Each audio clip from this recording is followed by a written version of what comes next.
Hello, everyone, and welcome to the CCW Podcast. My name is Eddie, and I'm your host.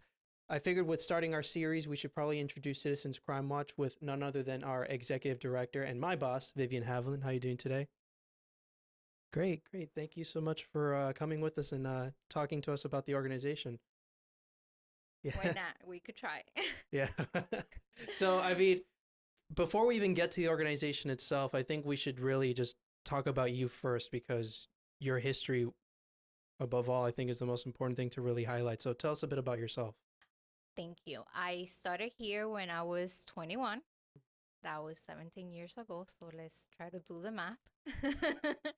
I started in the front, answering the phones and working some safety events. I then went ahead and got certified through the Attorney General's office, and I became a crime prevention practitioner to help out with the crime prevention meetings at night.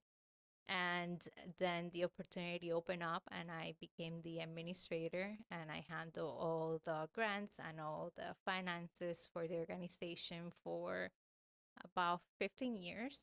And now I was blessed with the opportunity to take the lead and be the executive director. And I'm very proud of being able to spearhead the organization and be able to do the job that I love doing so much for the last 17 years. So this is literally a story of just starting from the bottom and working all your way to the top, pretty much. Exactly that. Yes, talk about like starting.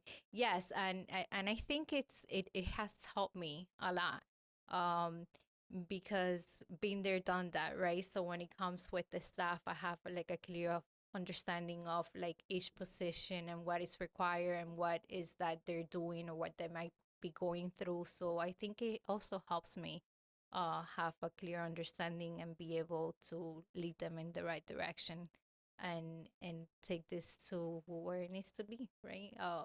A 2020, a world of virtual meetings and doing things completely different, and we all learning together and just figuring out as a team. And I'm just super excited to have the team that we have in place. I'm very thankful to have you on board, because without you, we couldn't be doing things like this podcast. So thank you for being on board. Of course. And of course, for people who are listening, this podcast is basically going to be another form of just, educating the public on different types of crime prevention tips, covering all different types of things like theft, cyber safety, home security, everything in between. And we'll have multiple experts coming in to talk about all these topics in particular. But going back to you, especially the long time that you've been here and just having touched on every single position in this organization just shows your passion in general when it comes to crime prevention and safety. Yes. Yes, I truly believe in our program. I believe in the neighbors like coming together. I believe in law enforcement and the work that they do. I'm also married to a former police officer with Miami-Dade Police Department, so I also have a clear understanding of the work that they do as well. And I'm just really believe in our program and what we do, and I'm just super excited for what's to come.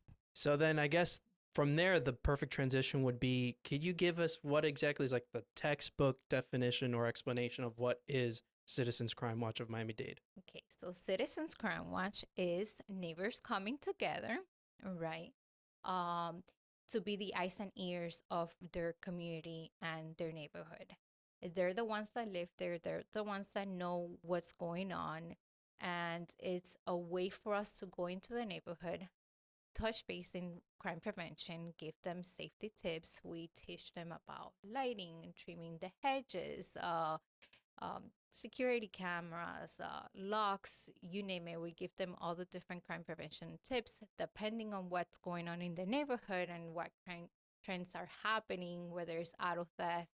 Again, it depends on what the neighborhood is going through. It's what we go ahead and present on.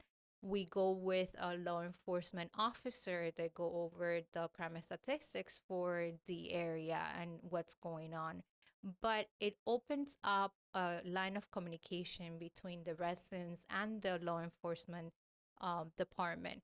to really know what the issues are and what the complaints are and how they could be of help to the community.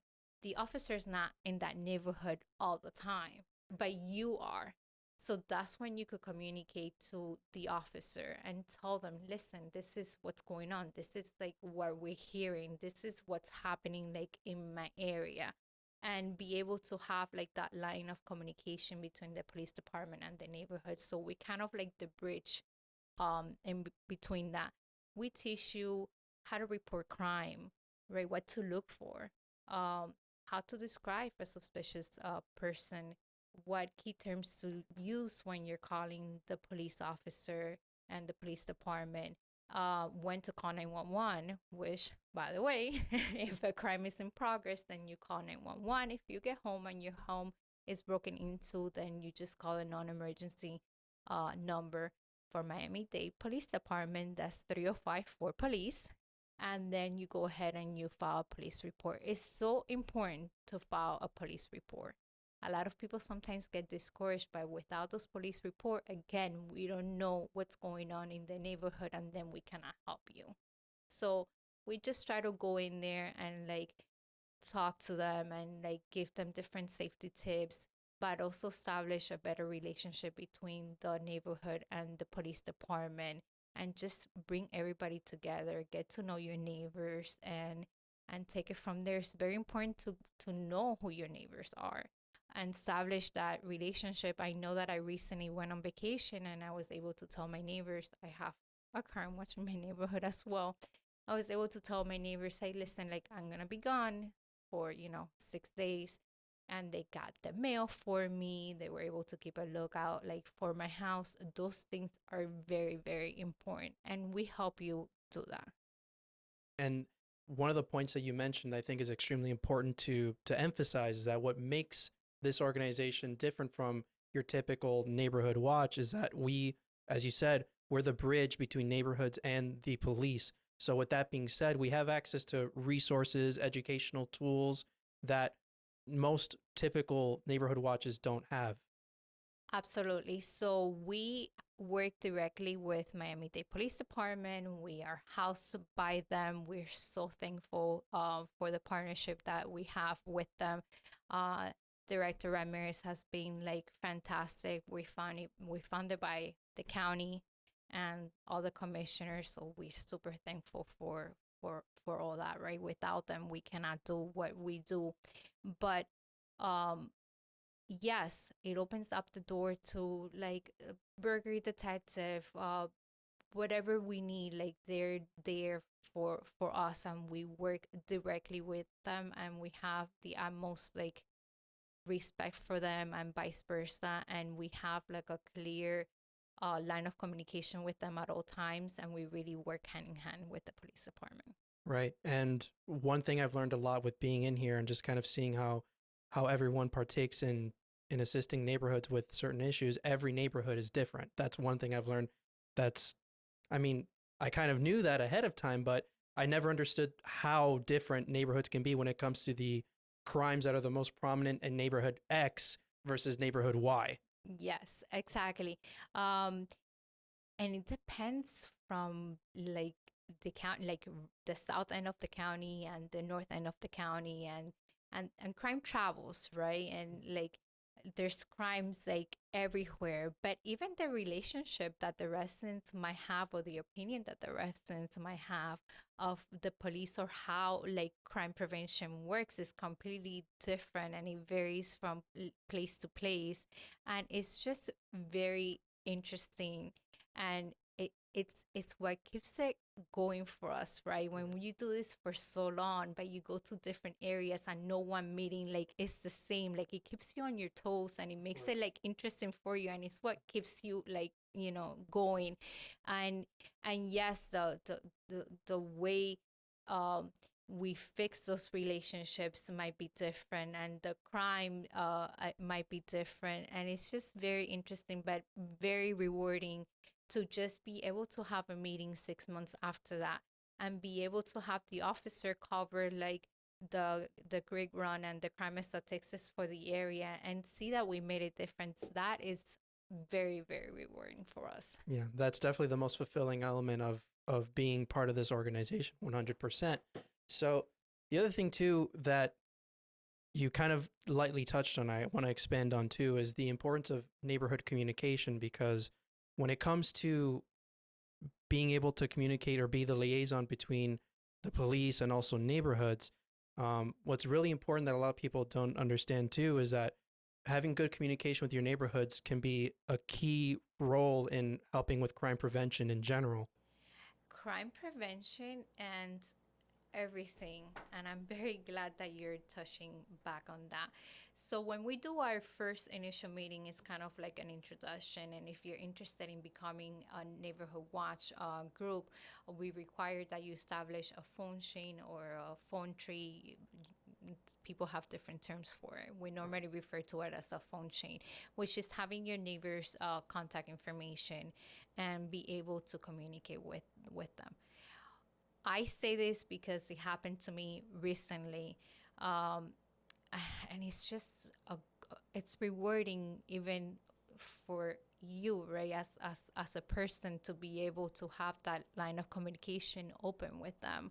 um, like I said, I use mine to let them know that I'm going on vacation and whatnot. But recently, my neighbor had fallen down, and we were able to. She was elderly. We were able to get in touch with everybody, and we were able to take over like food for her for a little while. She now has someone that will stay with her like at night to be able to help her, but she was by herself and in her 90s. And it's just like to just be able to pick up the phone, especially now during like COVID, that like if a neighbor can't make it to the grocery store, but you could possibly like get something for them because they're elderly or they cannot drive. It's just a very community oriented organization, and we truly love what we do, but it starts in your neighborhood. And it's just very important to get to know your neighbors and their needs, and just be helpful during any time, but especially during the pandemic. I think it's very useful to have your neighbors like contact information and be able to contact one another. A personal example for me would be that in my neighborhood, a very common issue that we had years ago was just car break-ins. So, and one thing that a lot of people may not have considered is that when car break-ins happen in a neighborhood, it's usually not just one house. They go through multiple. They sweep neighborhoods. So, with that line of communication, it could potentially either stop that from happening altogether, or if in the middle of the act they can be caught and can really help the neighborhood overall. Yes. So to thank you for bringing that up. Yes. So typically they go to a neighborhood and they start going car by car, checking to see what car is locked and not locked.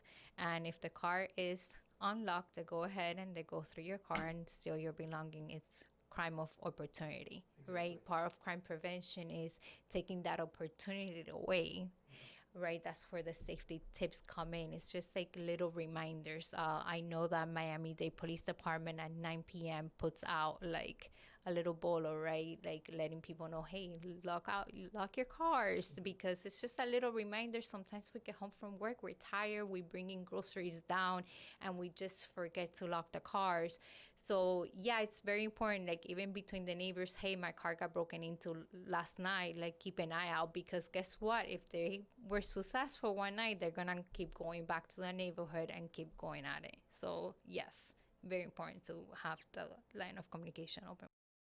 Right. And we are going to be covering all these topics more in specific in general with all the different guests that we're going to be having on here, whether it be, detectives or particular special groups in the police, or of course our coordinators who do an amazing job as well with both the North and the South. Do you mind kind of talking about them a little bit as well? Give them that proper shout out. Yes, of course. So we have Rebecca Rivera. She's the South End coordinator. Now they do the schools in the morning and they do the neighborhood watch at night. We will talk about the schools a little bit later. Yes. She's been with us for over, I think both of them actually have been with us for over 5 years. So we're very thankful for them. And then we have Nicole Patterson. She was with us. left but stay on like part-time, and I'm so glad to have her back on like full-time, also doing the schools and the neighborhood watch like at night. Of course, we have Joel Mesa, which is my educational director for the Youth Crime Watch program. He's been here the longest and he's amazing. But the staff is really passionate about what they do and they're really good. And I'm just so thankful to have them all. So then for someone who's listening and just discovering, Citizens Crime Watch for the first time, the very simple question they'll probably ask is, how can I start a crime watch in my neighborhood? Super easy. So you either call our office at 305-470-1670. You could also go to our website, www.citizenscrimewatch.org. And in our website, there's a little tab that says request for service. You just fill out your contact information. And in the comment section, you could go ahead and actually tell us if there's any crimes happening in your neighborhood and what those crimes are.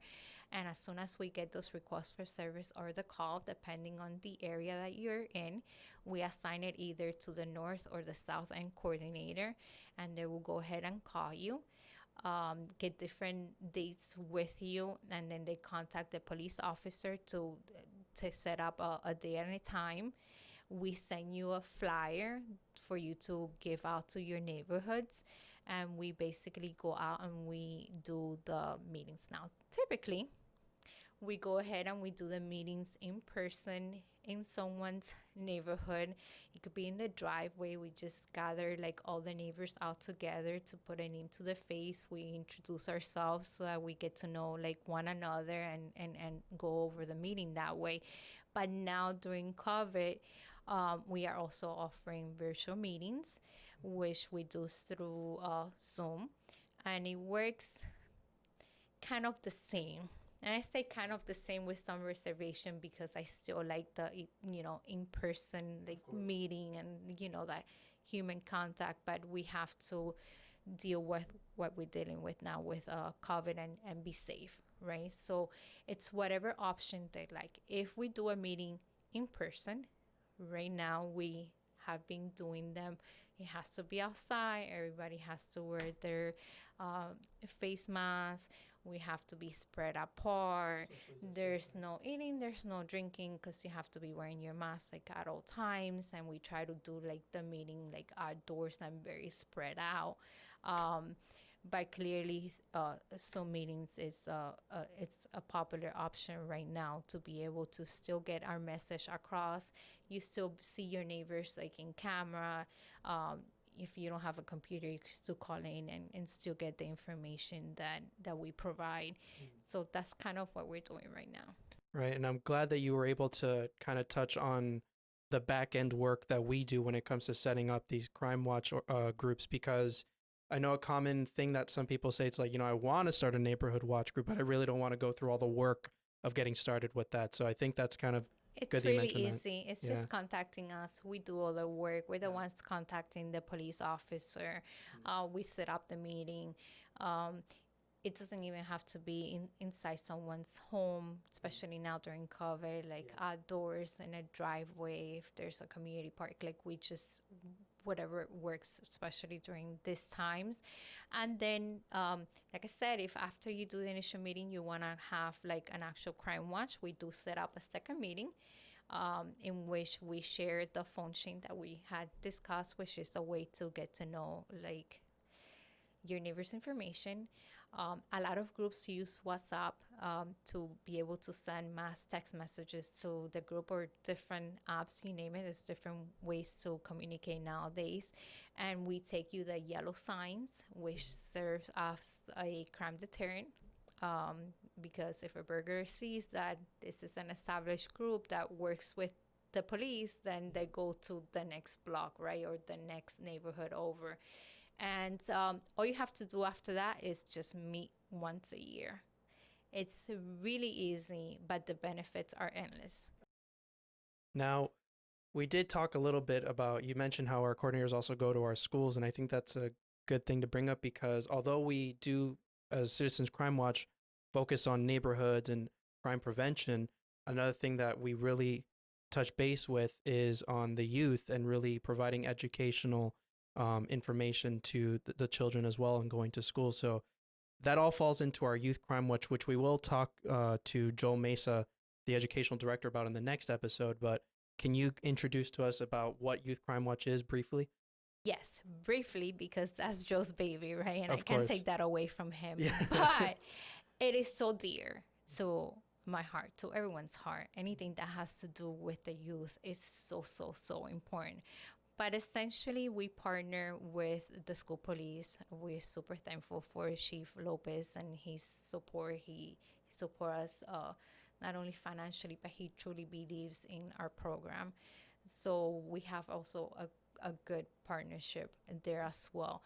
How it works is that the school calls us and requests our services again, and we go out to the schools and we present on so many different topics: bullying, cyberbullying, um, uh, cyber safety, gun violence, Stranger danger. Stop the Violence Week. We have like a whole week of that. Like we just have so many topics. I'm sure that Joe will go ahead and give you a list of our curriculum. And we just go ahead and talk to the kids. We focus a lot on elementary because, you know, when they're younger, the younger the better, right? We plant that seed when they're at a young age, and, you know, we go ahead and we see the transformation. We do classroom to classroom presentations. We could do assemblies. We do career days. We are doing open houses, you name it. We're there. And it's just so important as a mom. I have an 8-year-old. It's just sometimes the kids have a difficult time talking to parents about something. Yes. I always ask my child how his day was, and he might tell me, he might know, might not. But when you have somebody going into the school and talking about bullying and saying it's okay, and like, you're gonna be okay, and make sure you tell mom and dad, and tell your teacher, make sure you talk to like a counselor, and this is, you know, what we could do, and this is how we could help you, and bullying is not okay, but we need to talk about it, right? And you're telling those kids, hey, let's talk about it, and just opening that line of communication and be able to have then, like, your kid be able to come home and be like, mommy, you know, like such and such, like, bother me or say something to me. Like, it's important. It's very important.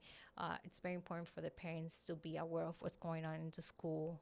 We also talk to parents as well through our Youth Crime Watch program too, and to have a communication open between the parents, the school, the teachers, and just have the information. Information is it's power, and we like to start at an early age and be able to start safety tips with the younger kids.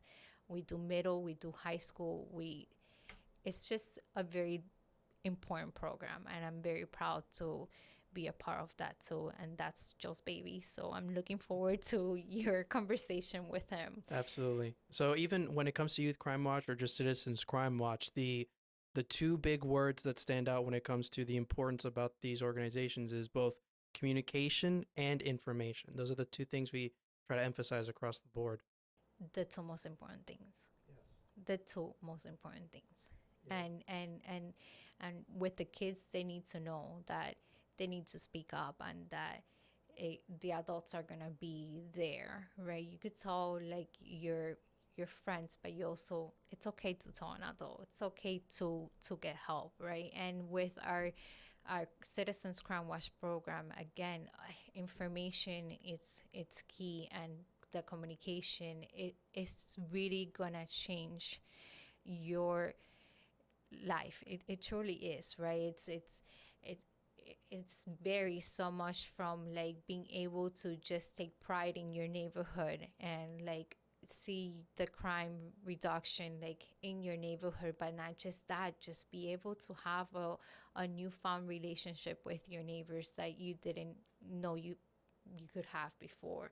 Nowadays, we get home, we're tired, technology is there, we consume with Netflix and streaming things, and we're not going like outside and, just playing with our kids outside and like saying hello to the neighbors or like waving. And sometimes you live next to someone for years and you don't even know what their names are. And that's where we come in, right? To go back to the basics and to go back to like knowing who's next door to you and if they ever need help, and just like helping one another, and knowing that the police cannot be there like all the time, but there are tools that you could establish, right, to try to secure your home and secure your neighborhood, to try to prevent like crime. But if you do become a victim of crime, they're gonna be there and they're gonna help you, and we all could work together and make a difference. That's very rewarding, and it's very important. And, I think that pretty much covers everything that we needed to discuss. And it's a wonderful introduction. And of course, no surprise that the executive director would be able to so eloquently display all of our important elements here. So again, thank you so much for spending your time with us and speaking. Thank you. So, of course, if you guys want to know any more information, whether it be to start your own neighborhood watch, you could always just give us a call. You could check out our website as well, which is citizenscrimewatch.org. We're also on Facebook, Instagram, and Twitter, where you can find us at CCW Miami-Dade. From there, you'll be able to find all of our information, where we post often about new information and, of course, any other things going on, whether it be events that we'll be attending or just passing along the information from the police as well. It's going to be useful to all the citizens. And, of course, if you're listening to us through Spotify, make sure to follow the podcast. If you're listening or watching on YouTube, make sure to like, comment, and subscribe. And we'll definitely go ahead and let you guys know when the next episode comes out. So, again, thank you guys for watching and have a wonderful day.